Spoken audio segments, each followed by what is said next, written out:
Make sure if you haven't done so already to check out our Sunday school video. This time it's going to be on Genesis chapter 3. Please hear my cry, O God. Father, wipe my tears. From darkness far away I cry for you to bring me near. My heart is overwhelmed. My spirit is cast down. But the shelter of your wings, my Lord, leads me through this troubled ground. The shelter of your wings is a fortress for the fight against the enemy, the foe of truth and right. The shelter of your wings lifts my spirit so to sing. How I love the blessed comfort of the shelter of your wings. Your shelter sets me free from grips of sin and shame. Beneath your wings I soar, lifted high by Jesus' name. My strength is in your power, my might is not my own. It's the shelter of your wings that will carry me toward home. The shelter of your wings is a fortress for the fight against the enemy, the foe of truth and right. The shelter of your wings lifts my spirit so to sing. How I love the blessed comfort of the shelter of your wings. Your mercy and your truth led through the troubled way. The heritage of hope led me high when low I lay. Your name that I so fear did to receive my trust. For mercies mix with justice in the shelter of your wings. The shelter of your wings is a fortress for the fight against the enemy, the foe of truth and right. The shelter of your wings lifts my spirit so to sing. How I love the blessed comfort of the shelter of your wings.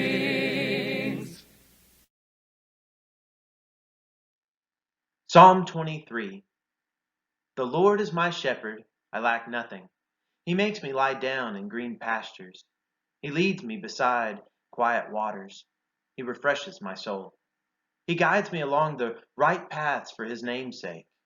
Even though I walk through the darkest valley, I will fear no evil, for you are with me. Your rod and your staff, they comfort me. You prepare a table before me in the presence of my enemies. You anoint my head with oil, my cup overflows. Surely your goodness and love will follow me all the days of my life, and I will dwell in the house of the Lord forever.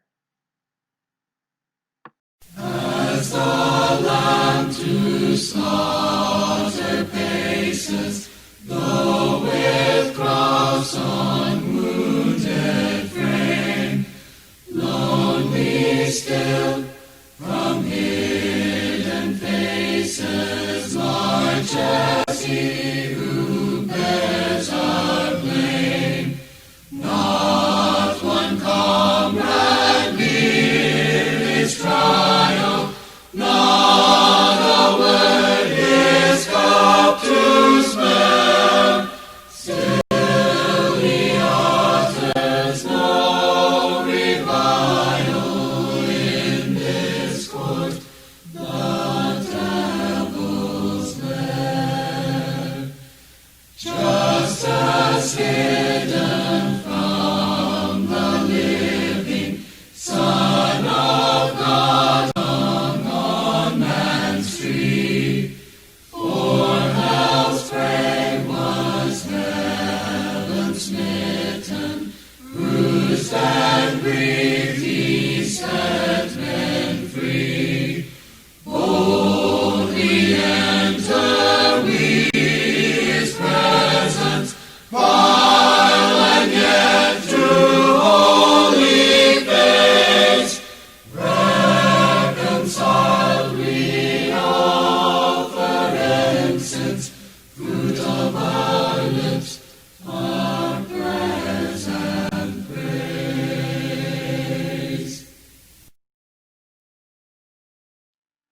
The Lord is our shepherd. Now, typically we hear that phrase, at least a similar phrase to that, coming from the words of Psalm 23, that the Lord is my shepherd. But, as we look at what it means for the Lord to be our shepherd, we find out some pretty interesting things. What God has done since the very beginning, all the way back at the very beginning is what I'm talking about. With Adam and Eve, you see that he set up mankind to rule with him, to rule over the earth, to subdue the earth. There's different phrases that are connected there with Adam and Eve.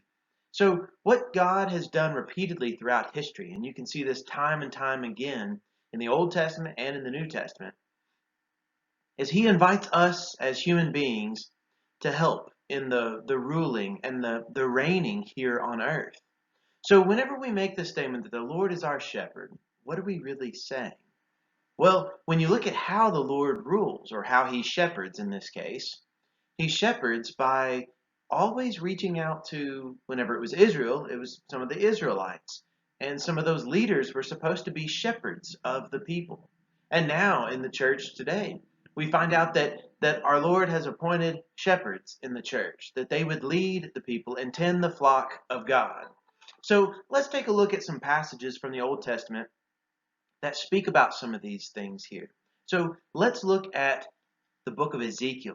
Ezekiel chapter 34. Now, you've got to understand that during Ezekiel's day, he's a very interesting prophet because he was supposed to become a priest whenever he turned, the right age to become a priest. But he found himself in exile at that time.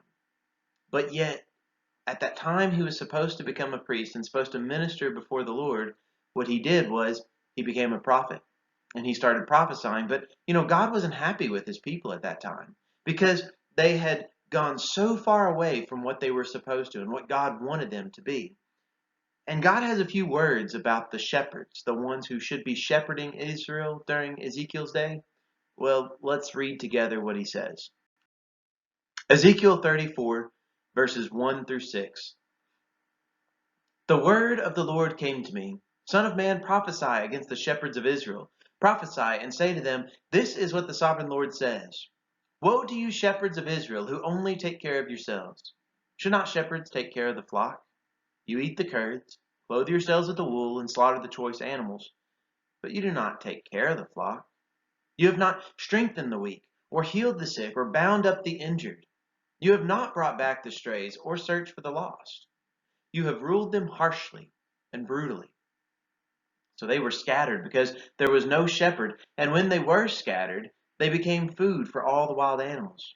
My sheep wandered over the mountains, and on every high hill. They were scattered over the whole earth, and no one searched or looked for them. Now, this is the state of things during Ezekiel's day, and this is what the Lord has a problem with. Notice I tried to put in, underline some of these things that I want us to really pay attention to. He says there in verse 2, he says, Woe to you, shepherds of Israel, who only take care of yourselves. And he lists several reasons or several ways that they are only taking care of themselves. They are not taking care of the people of God. They're not helping them whenever they're hurting, whenever they're sick, whenever they are lost. They're not helping them. Okay, I think there is something that we need to learn about the church today, about Christians today. What about those of us who, those of us Christians who are leaders? Can the same thing be said? That we are only taking care of ourselves? We should be people, Christians today, we should be people who learn from Israel and who have learned from like examples of Ezekiel. And we see that during their day, their spiritual leaders weren't taking care of the flock as they should. They needed to change, but they weren't willing to change. And because of that, horrible things happened to the people of God. They were scattered all over the place, and they went into this time period of exile that we know about. But then God's not done talking about it. He says, Woe to the shepherds of Israel who only take care of themselves. He's got more to say. Verses 7 through 10. Therefore, you shepherds, hear the word of the Lord.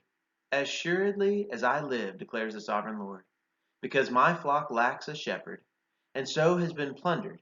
and has become food for all the wild animals. And because my shepherds did not search for my flock, but cared for themselves rather than for my flock, therefore, you shepherds, hear the word of the Lord. This is what the sovereign Lord says. I am against the shepherds, and I will hold them accountable for my flock. I will remove them from tending the flock so that the shepherds can no longer feed themselves. I will rescue my flock from their mouths, and it will no longer be food for them. When you look at what's going on, he's not done by just saying woe to them. He's not done with these descriptions. What's the thing? Here in verse 8, he says that actually, he says that because my flock lacks a shepherd. It's almost as if they weren't even there. They weren't doing their job. Whenever you have a shepherd who really isn't shepherding, what good are they really doing? They're not taking care of the flock. And right here, these wild animals are coming in. In this case with Israel, other nations are coming in. They're taking advantage of Israel. Bad things are happening. So how is God going to respond? Verse 10. This is what the sovereign Lord says. I'm against the shepherds, and I will hold them accountable for my flock. God is aware of the things that are going on. He's aware that his people are not acting as they should. He's aware that his shepherds are not acting the way that they should be acting either. And he's had enough of it. And he does something about it. And here in this case, what we're going to see is he describes how he himself steps up. Now, his plan was to use shepherds, plural, to use shepherds to shepherd the flock of God, the people of God. That's still God's plan today. But whenever those shepherds don't shepherd as they should, then what God does is he steps in and he takes over. And it's not always a very pretty thing because it always is going to include some type of judgment. And right here, the shepherds during Ezekiel's day are going to receive some type of judgment. But let's notice how God talks about himself now and how he is going to just take over because they aren't doing their job. Verses 11 through 16. For this is what the sovereign Lord says. I myself will search for my sheep and look after them. As a shepherd looks after his scattered flock when he is with them, so will I look after my sheep. I will rescue them from all the places where they are scattered on a day of clouds and darkness. I will bring them out from the nations and gather them from the countries, and I will bring them into their own land. I will pasture them on the mountains of Israel, in the ravines, and in all the settlements of the land. I will tend them in a good pasture, and the mountain heights of Israel will be their grazing land. There they will lie down in the good grazing land, and there they will feed in a rich pasture on the mountains of Israel. I myself will tend my sheep and have them lie down, declares the sovereign Lord. I will search for the lost and bring back the strays. I will bind up the injured and strengthen the weak. But the sleek and the strong I will destroy. I will shepherd the flock with justice. This is what it looks like whenever God has had enough and whenever he just decides he's going to take over. He wanted humans to help. But just always, we repeatedly fail God in stepping up to the plate and doing what he wants. Adam and Eve, they were supposed to rule over the earth. What happened to them? They chose a different way. And we see that time and time again, whenever God does raise up a leader, there's something negative about that leader, almost always. And we find out that God does pull those reins in, and he shows everybody that he is in control. He says here in verse 11, and actually so many other verses here too, but definitely in verse 11, he says, I myself will do these things. And he describes everything that he's going to do. He's going to do the very things that they were supposed to be doing all along. The shepherds aren't doing it, but God will step in and he will do it. And he says at the very end here in verse 16, I will shepherd the flock with justice. In fact, he describes a little bit more of what that justice looks like. And he describes a little bit more what it looks like when God is the one who's in control. Let's continue reading. Verses 17 through 19. God continues and he says, As for you, my flock, this is what the sovereign Lord says. I will judge between one sheep and another, and between rams and goats. Is it not enough for you to feed on the good pasture? Must you also trample the rest of the pasture with your feet? Is it not enough for you to drink clear water? Must you also muddy the rest with your feet? Must my flock feed on what you have trampled and drink what you have muddied with your feet. Notice what he describes. Now he's talking not just to the shepherds, but now it's the flock. Let's learn from Israel. We are the church today, and we have this responsibility to learn from Israel. And if this could be said of Israel, that the sovereign Lord is going to judge between one sheep and another, do you think maybe he's going to do the same thing in the church today? So how are we responding to these other people? I mean, could you imagine a sheep that does the things that he's doing? You know, not only in verses 18 and 19 here, he's making the statement, was it not enough for you to feed on the good pasture? That you had to trample it down too, so nobody else could eat it. And then what about, you drinking the clear water? Do you really have to step on that and muddy it up for the rest of the people? What about the church today? Maybe you are, to use this phrase here, maybe you are feeding in that good pasture. Maybe you are drinking clear water. But what are you doing to help the other people get to that water? To help the other people get to the good pasture? At least not messing it up for them. But what Israel was doing is, even the ones that were partaking of these good things, they were messing it up for the rest of the people. But God, we're going to look at one more thing that God says. Verses 20 through 24. Therefore, this is what the sovereign Lord says to them. See, I myself will judge between the fat sheep and the lean sheep. Because you shove with flank and shoulder, butting all the weak sheep with your horns until you have driven them away, I will save my flock, and they will no longer be plundered. I will judge between one sheep and another. I will place over them one shepherd, my servant David, and he will tend them. He will tend them and be their shepherd. I, the Lord, will be their God, and my servant David will be prince among them. I, the Lord, have spoken. So what is God going to do? The shepherds of Israel have failed him. They're only looking after themselves. They're not looking after the flock. The flock themselves, they're making it worse for one another. They might have good things themselves, but they're muddying it up for the rest of the flock. God steps in. He does something about it. If we aren't careful in the church today, and if we aren't doing the things that we should be doing, God will step up and he will do something. He will judge between the fat sheep and the lean sheep. He will judge between us. But notice also this promise as well. He says in verse 23 that I will place over them one shepherd, my servant David. What could that possibly mean? In the New Testament, when we get the description of that, we find out that Jesus Christ is from the line of David. He's the one who was prophesied that was going to come, and he is the Messiah. He came in power, and he was going to change everything about Israel. And he did change things about Israel. That's why we ourselves today are called Christians, and we follow Christ. That is our shepherd. He is the one that is leading us. We are the ones who have been called to follow him. So what about Jesus? He is this shepherd that has come here and that he leads us. Is he going to judge between the sheep?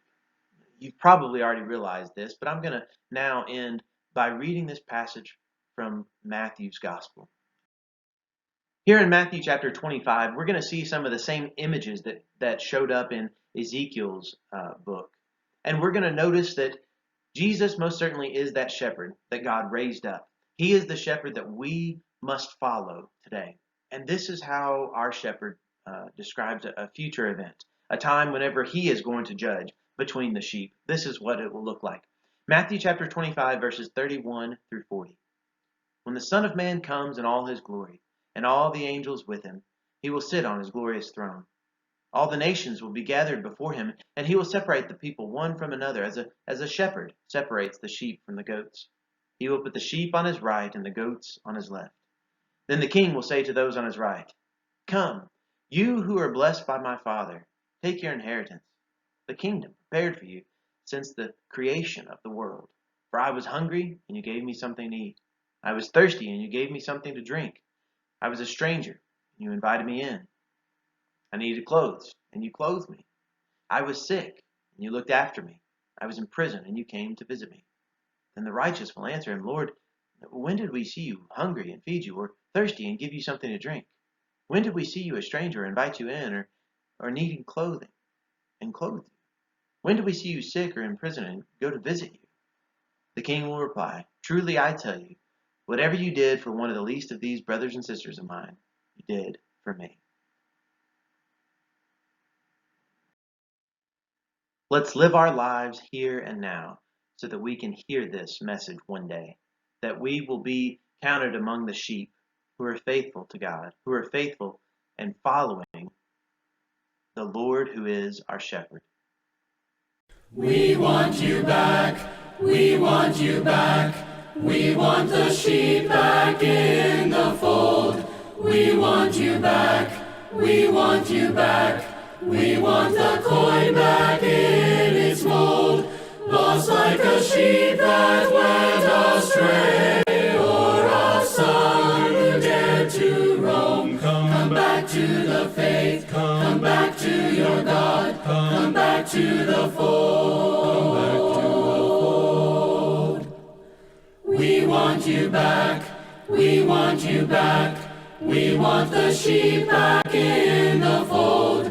We want you back, we want you back, we want the coin back in its mold. Oh, please don't stay there in the world, for it's temporary joys. Come back to the faith, come back to your God, come back to the fold. Come back to the fold. We want you back, we want you back, we want the sheep back in the fold. We want you back, we want you back, we want the coin back in its mold. Though you have wandered far away, you can come back to your home. Come back to the faith, come back to your God, come back to the fold.